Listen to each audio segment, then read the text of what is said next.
Lucky me. No more child-rearing expenses, let's get divorced. What? I was utterly shocked when John suddenly dropped those words on me while we were preparing for a funeral. I knew he was selfish, but this was beyond anything I could have imagined. There's a woman I want to marry. But she doesn't want kids. So what? If Charlie is alive, I'll keep losing money on child support and medical bills, right? Ah, what a relief. How awful. I felt a chill run through me. That this man was Charlie's father. My head cleared, but my insides were boiling. I agree to the divorce. Yeah? Then I'll take the house, so get out as soon as you can. Just wait until the funeral's over. Fine. With that, John left. On the day of the funeral, I read Charlie's will. John turned pale, while relatives glared at him with fierce faces. It was time for a counterattack. My name is Natasha. I'm a 42-year-old housewife. I used to work in a company as a translator, but now I've switched jobs and work freelance. My husband John is 3 years my senior, 45 years old. We got married when I was 29, back when he was a client at my company. The next year, our son Charlie was born. But John was a very selfish man and hardly took part in raising him. Charlie was frail from birth, in and out of the hospital. I often felt guilty for not being able to give him a healthier body, but Charlie bravely faced his treatments and managed to hang on for 12 years. His condition worsened around the time he turned 12, during his first rainy season. He couldn't stop coughing, his body rejected food, his fever wouldn't subside. We rushed him to the hospital and started 4 treatments, but his symptoms didn't improve much. Mom, sorry for being hospitalized again. Don't be sorry. You're gonna get better, right? Yeah, I'll try my best. Charlie said with a weak smile. I felt tears welling up, but I couldn't cry in front of him. I held it in as best I could. When Charlie finally fell asleep for a bit, I called John. But no matter how many times I called, he didn't answer. Maybe he was at a business meeting, so I switched to messaging. John's reply came the next morning. Seeing his message, I called him immediately. This time he picked up right away. What now, so early in the morning? Don't what now me? Why won't you come? Charlie's fighting so hard. Well, my being there won't cure his sickness, right? And hey, the hospital bills must be piling up again? Tell the doctor to discharge him as soon as possible. What? How can you say that? Ah, can't hear you. I'm off to work now. Wait a... John hung up without listening to me. He'd always been indifferent towards Charlie, but he'd never been this cruel before. I clenched my phone, shaking with anger. Even as the rainy season ended and summer began, Charlie's condition didn't improve. The doctors doubted he would make it to winter, so I cut back on work to be with him as much as possible. Mom, you've been with me from morning to evening lately. Is your work okay? It's fine. I'm managing everything from home, so don't worry. If you say so. Charlie didn't seem convinced. He probably thought my work had dried up because of him. After that conversation, to avoid causing him any more stress, I started bringing my laptop and working right in front of him. Charlie loved books and spent most of his days reading. He also liked studying and would join the hospital school when he felt up to it. I wanted to let him do anything he wished. But John, on the other hand, seemed very displeased with me, not only avoiding visiting Charlie but also constantly complaining at home. Hey, is that kid still not discharged? Staying in a private room, huh? What a waste of money. How can you say that when your son is fighting so hard? Why don't you visit him for once? I'm busy, okay? You visiting him is enough. John never changed his attitude and never visited Charlie in the hospital. Even though he was Charlie's father, I knew Charlie must be feeling lonely. But I understood that forcing John to visit against his will wouldn't help, so I didn't push it further. By this time, John often came home late, reeking of alcohol. He claimed it was for client entertaining, but the lipstick on his laundered shirts and receipts from motels hinted at an affair. He couldn't make time for Charlie but had time for some other woman. My love for John had run out, but I feared that divorcing him would sadden Charlie. I thought so and endured it. Meanwhile, Charlie's condition worsened. Called in by his doctor, I was told something shocking. I'm sorry, but he only has about a month left. What? Doctor, isn't there anything you can do? There's not much more we can do. As I broke down in tears, the doctor assured me, we'll do our best till the very end. For about half a month, we continued treatment consulting with the doctor, but as expected, Charlie's body weakened further. Am I gonna be gone soon? What are you saying? There's so much more you want to do, right? I encouraged him with those words, but cried in private, away from Charlie's sight. Finally, when the doctor said that further treatment was pointless, I decided to take Charlie home to spend his last moments. Are we going home? Yes, the doctor said a change of scenery for a few days would be good. Yay! Charlie's weak yet childlike response made me fight back tears. I told John about it, but all he said was huh, and left the house. This man is beyond redemption. I had completely lost hope in that man. The discharge was scheduled for the next evening, so I busied myself with preparations and paperwork. While packing Charlie's belongings, he suddenly asked me, Mom, do you love Dad? What? Surprised by the sudden question, I stopped what I was doing. Charlie continued without waiting for my response. Dad doesn't seem interested in me, or you. So, if you don't love Dad, I want you to divorce and live your life. Charlie. He must have realized that things weren't going well between John and me. But as a parent, I couldn't let him worry about us till the end. I quickly put on a smile and replied, What are you talking about? I love your dad. And he cares about us too. He's just too busy to visit, so don't worry, okay? But, okay, I guess. Charlie didn't seem convinced, but he stopped pursuing the matter. After that, he fell asleep, and I breathed a sigh of relief by his side. 2 days later, Charlie passed away at home. John never showed up till the end, and I stayed by Charlie's side, holding his hand. Charlie! Charlie! I cried out loud, clinging to his cooling body, remembering everything from the moment he came into my life. The doctor and a nurse who had been with us since Charlie was young came to mourn with us and explained the next steps. One of them handed me a letter from Charlie's bag. This is from Charlie. He said to give it to you if anything happened. From Charlie. I received the letter, expressing my gratitude to the doctor and the nurse. I was alone without John's help, and Charlie was suffering from his illness. I can only be grateful to those who kindly supported us through this difficult time. After they left, I opened the letter beside Charlie. The content made me cry out in surprise. What is this? Charlie's letter contained not only his gratitude but also something shocking. Reading it, I felt my blood boil. Even as the funeral director came to discuss arrangements, my mind was full of the letter's content. Still, I had to decide on the details for Charlie's sake, planning a small, homey funeral. Then, the day before the funeral, John finally showed his face, still reeking of alcohol. I had no energy left to confront him.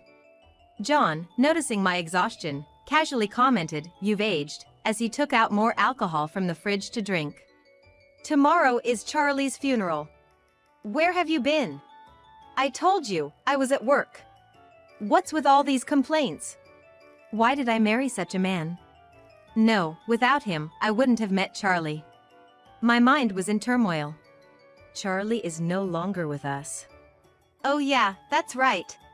His attitude, as if Charlie was some distant relative, filled me with a simmering anger. But arguing with him was pointless. So, I decided to focus on the funeral arrangements for the next day.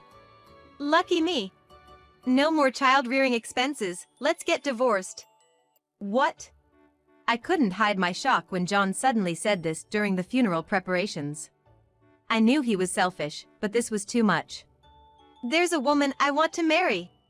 But she doesn't want kids. So what? With Charlie alive, the child support and medical expenses would drain my money. Ah, what a relief. How terrible. I felt a chill run through me. That such a man was Charlie's father. As my head cleared, my anger boiled over. I agree to the divorce. Right? Then I'll take the house, so get out as soon as you can. Just wait until after the funeral. Fine. With that, John left. On the day of the funeral, I read Charlie's will.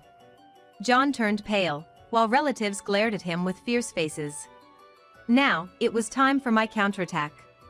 The will I read, written by Charlie, exposed John's affair. Until I read the will at the funeral, John had been playing the role of a grieving father, crying loudly. How could such a letter? No, it's not true, it's a prank. Right. Natasha, I felt sorry for not visiting because of work, but this is too much. John tried to deny it, appearing very pathetic. I silently took out an envelope from my bag and thrust photos in front of John. What? You took pictures? Troubled by being caught in a photo? Like being seen with the woman you're arm in arm with in this picture? No. As John stumbled over his words, his face still pale, I smiled sweetly and asked the relatives to pass around a few photos I had. Whispers of disgust and small cries of shock arose from all around. Despicable. Not visiting his frail son, but with this woman in such a scandalous manner. The glares at John intensified, and he slumped down in his seat. I then presented John with the divorce papers. He looked up at me in shock, his voice cracking as if he was about to cry. You didn't pay attention to me because you were always nursing him. It was just a fling. Forgive me. I don't want a divorce. Not paying attention? You're not a child. I repeatedly asked you to help me nurse him, but you always ran away, claiming work as an excuse. But nursing is dirty. As soon as John said that, he disappeared from my view, and when I looked down, he was crawling on the floor, with my father-in-law standing over him, breathing heavily. You! What do you mean nursing your own son is dirty? Enough with the jokes. A parent who doesn't care for their child isn't a parent at all. You're the lowest of the low. My in-laws had always adored Charlie. They celebrated every hospital discharge with a meal, bought Charlie his favorite things, and never missed a visit. They had been covering for John, believing his excuses about being busy at work, never imagining their own son could be such a disgrace. Tears streaked their faces as they glared at John, who sat in disbelief, clutching his cheek where he'd been struck. Natasha, I'm so sorry. We had no idea. If we knew he was such a man, we would have encouraged you to divorce him sooner. We are truly sorry. They began to bow deeply, and I hurried to lift them up. It wasn't their fault. Charlie loved his grandparents, and their presence was one reason I hadn't divorced John. You guys are not to blame. Look, Charlie's letter says thank you and stay healthy. Charlie and I both love you very much. Natasha. Thank you. Sorry, Charlie. My mother-in-law hugged me, sobbing quietly. My father-in-law was also crying, apologizing to me. John, finally coming to his senses, stood up and pointed at me, yelling, "Don't be ridiculous. She's just an old lady who couldn't even take care of her husband, a failure of a wife. John! You!" As my father-in-law lunged towards John, I stepped in front of John. He looked at me with a fearful yet defiant glare. What, you got something to say? Not really? This is reality. No one here is on your side. And make sure to pay back the money. You've borrowed from many people, haven't you? How do you know about that? At my words, relatives who had lent John money began murmuring. After reading Charlie's letter, I had contacted the relatives. Charlie had overheard John's expensive activities, involving a woman from a nightclub who loved lavish things like brand products and overseas trips.